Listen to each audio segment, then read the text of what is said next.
தமிழகத்தின் துணை முதலமைச்சராக இன்று பொறுப்பேற்க உள்ள திரு உதயநிதி ஸ்டாலின் அவர்களுக்கு விடுதலை சிறுத்தைகள் கட்சியின் சார்பில் எமது நெஞ்சார்ந்த வாழ்த்துக்களை தெரிவித்துக் கொள்கிறோம். கலைஞர் முதல்வராக இருந்த காலத்தில் தளபதி ஸ்டாலின் அவர்களை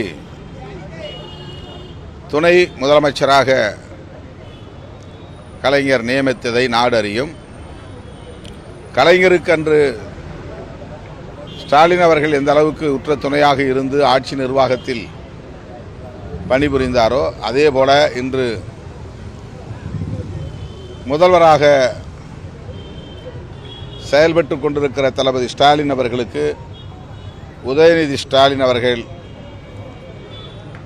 ஆட்சி நிர்வாக பணிகளை கவனிப்பதில் பெரும் துணையாக இருப்பார் என்று நான் பெரிதும் நம்புகிறேன். திராவிட முன்னேற்றக் கழகத்தில் முழுமையான ஏற்பிசைவோடு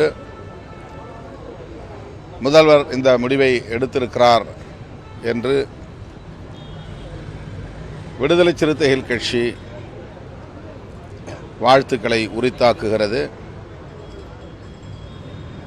கூட்டணி கட்சி என்கிற முறையில், தோழமை கட்சி என்கிற முறையில் எனது மனமார்ந்த வாழ்த்துக்களை மீண்டும் தெரிவித்துக் கொள்கிறேன். பட்டியல் பிரிவினருக்கும் துணை முதலமைச்சர் பொறுப்பு பிரதிநிதித்துவப்படுத்துகிற அளவுக்கு அவங்கள வரணும், முக்கியமான அமைச்சர் பொறுப்புகள் கொடுக்கணுங்கிறது ஒரு நீண்ட நாள் கோரிக்கையாக இருக்குது. இப்போ கோவிசெலியன் ஒரு முக்கிய பொறுப்பில் நியமிக்கப்பட உள்ளதாக தகவல்கள்லாம் வெளியிட்டிருக்கு.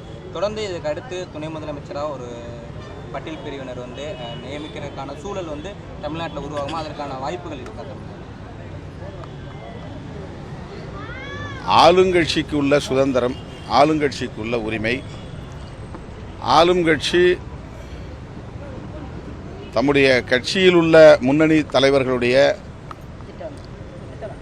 ஏற்பிசைவோடு தான் இந்த முடிவை எடுத்திருக்க முடியும். ஆகவே திமுகவில் நாம் தலையீடு செய்து கோரிக்கைகளை எழுப்ப முடியாது.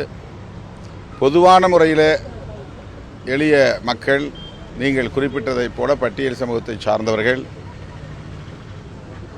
முக்கியமான அதிகாரங்களுக்கு வர வேண்டும் என்பது ஒரு வேட்கை. அது இந்தியா முழுவதும் எல்லா மாநிலங்களிலும் முன்மொழியப்படுகிற ஒன்றுதான். ஆகவே